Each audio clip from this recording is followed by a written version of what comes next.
ठीक है, now let's come to section 139।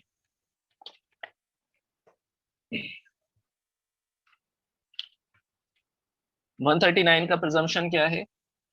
It is presumption in favour of holder. जो complainant है उसके फेवर में प्रिजम्पशन है ये। व्हाट इट सेज, कोई डाउट है क्या अभी तक? कोई डाउट नहीं, ठीक है। It shall be presumed, unless the contrary is proved, that the holder of a check received the check of the nature referred to in section 138 for the discharge in whole or in part of any debt or other liability। तो presumption ये है कि जो check issue किया गया है वो check या तो इशू किया गया है या फिर उसने रिसीव किया है।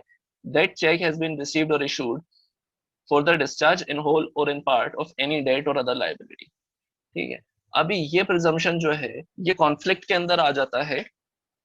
बोल सकते हैं कि कॉन्फ्लिक्ट के अंदर आ जा रहा है अगर ये प्रिजम्पशन इन्होंने दे रखा हुआ है कि यहाँ पर है 139 का प्रिजम्पशन हमारा, ये कॉन्फ्लिक्ट में आ जाएगा हमारा प्रिजम्पशन ऑफ इनोसेंस से। Presumption of innocence,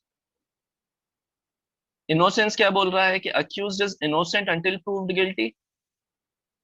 presumption of innocence यही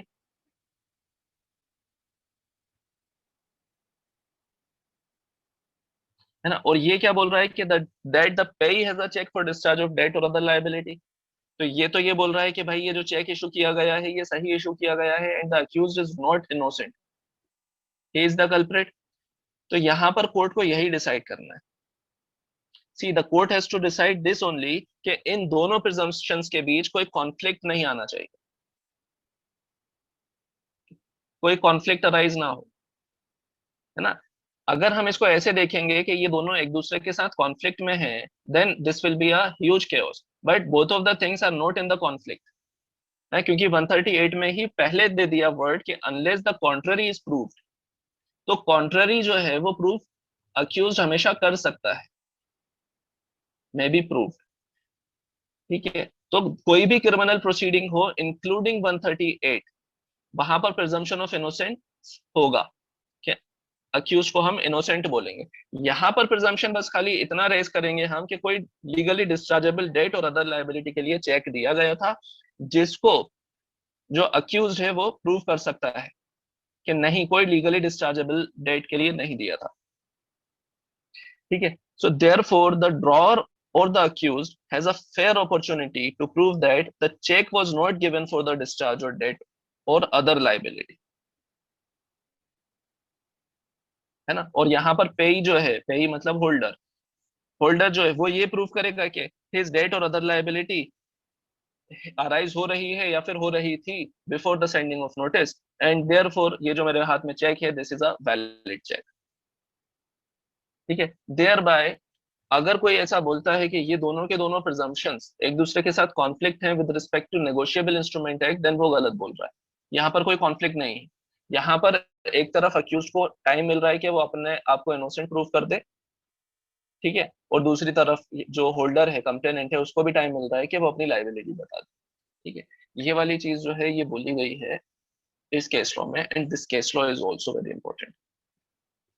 it is Bir Singh versus Mukesh Kumar, 2019 supreme court. ठीक है, तो यहीं पर एक हमारा क्वेश्चन अराइज हो जाता है कि सपोज करो चेक इशू कर दिया, बोर्ड पर आ जाओ, ड्रॉर ने क्या करा, ये चेक इशू करा और यहाँ पर बस अपने साइन कर दिए, बाकी जो एंट्रीज हैं वो कुछ भी फुलफिल नहीं करी। ठीक है, यहाँ पर अमाउंट लिखना रहता है, इधर अमाउंट लिखना रहता है, यहाँ पर नाम लिखना रहता है। ये सबका सब जो है नाम और अमाउंट, और यहाँ पर वर्ड्स में अमाउंट और यहाँ पर डेट, ठीक है, ये सबका सब कंप्लेनेंट ने खुद भर लिया, अमाउंट भी भर लिया, ठीक है, खुद का नाम भी लिख लिया, बाकी सब चीजें भी लिख ली। ठीक है, बस खाली अक्यूज ने, ड्रॉर ने क्या करा, साइन करा था सिर्फ।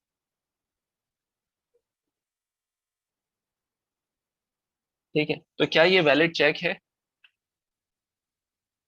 या फिर बाकी सारी चीजें जो उसने भरी हैं वो मैटर कर जाएंगी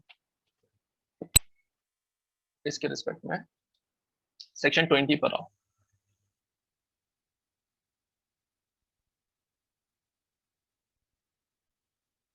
section 20 NIA, inchoate stamped instruments, where one person signs and delivers to another a paper stamped in accordance with the law relating to negotiable instruments, then in force in India, and either wholly blank or having written thereon an incomplete negotiable instrument.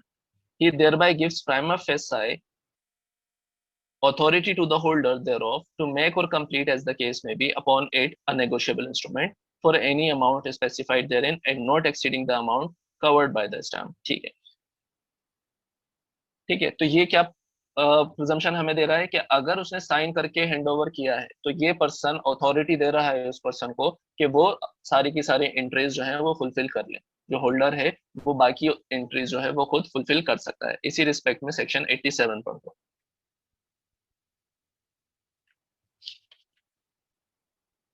Effect of material alteration.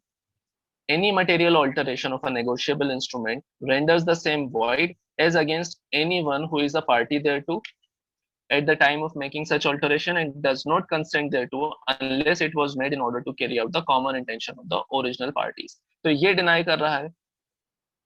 Please mute yourself Divya.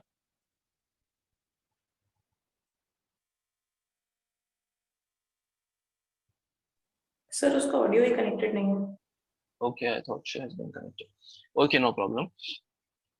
तो ये बोल रहा है कि कोई material alteration अगर किया तो the cheque will not be valid.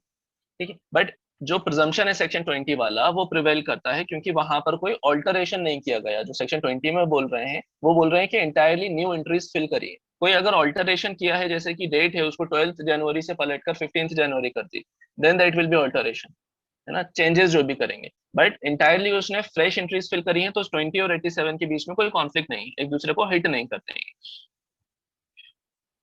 Reading the next part, alteration by endorsee and any such alteration if made by an endorsee discharges his endorser from, ठीक है, या अदर किसी और चीज के बारे में बात कर रहे हैं। बाकी हमारे लिए इतना रिलेवेंट था।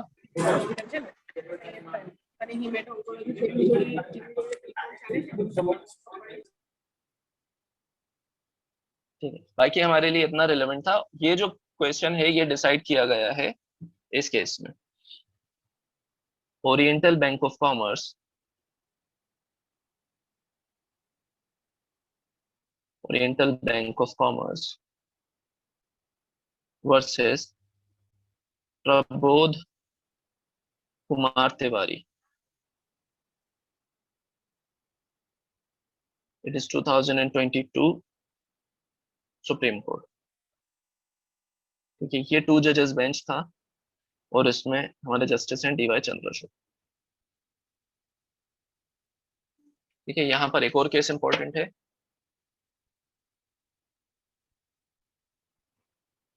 Now am I audible, Divya? Okay, see हमारा 138 ओवर हो गया था लास्ट क्लास में ही। उसके बाद हम 139 का प्रिजम्पशन कर रहे हैं। अभी थोड़ा बहुत हमने 138 के रिस्पेक्ट में कर लिया था इसके पहले, but right now we are on the presumption of section 139 के क्या वहां पर क्या प्रिजम्पशन होगा। तो you may take the recording if you want. अभी हम फिलहाल में जो हमने केस लॉ करा है उसके अंदर यही बोला गया है कि अगर किसी और ने चेक साइन करा है, मतलब चेक जो है वो ड्रॉर ने ही साइन करा है बट किसी और ने उसकी रेस्ट ऑफ द एंट्रीज लिखी है, तो उससे फर्क नहीं पड़ेगा। ठीक है, and now we are going to do this case law again, which is, give me 1 minute. Am I not the host?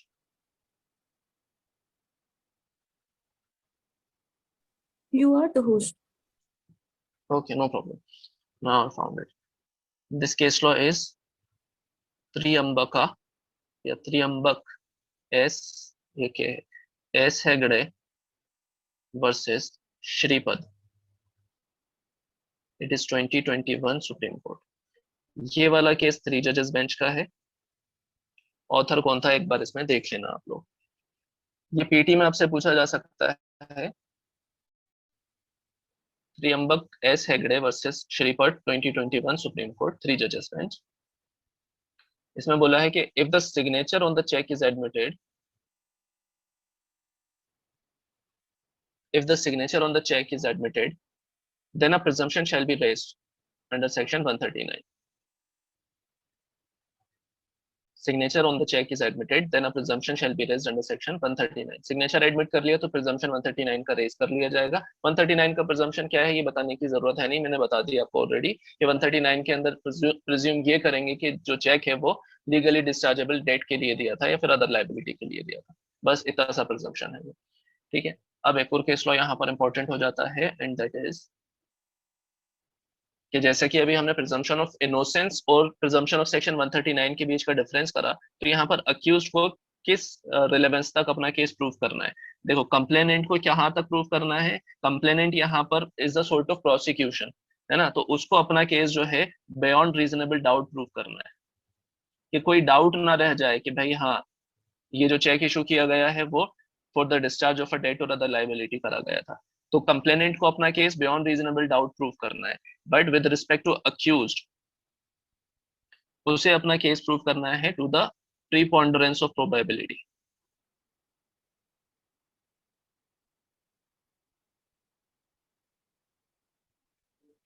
ठीक है, कि कोई भी रीजनेबल और प्रूडेंट पर्सन ये समझ पाए कि जो चीज जो रिबटल अक्यूज लेकर आया है वो करेक्ट है.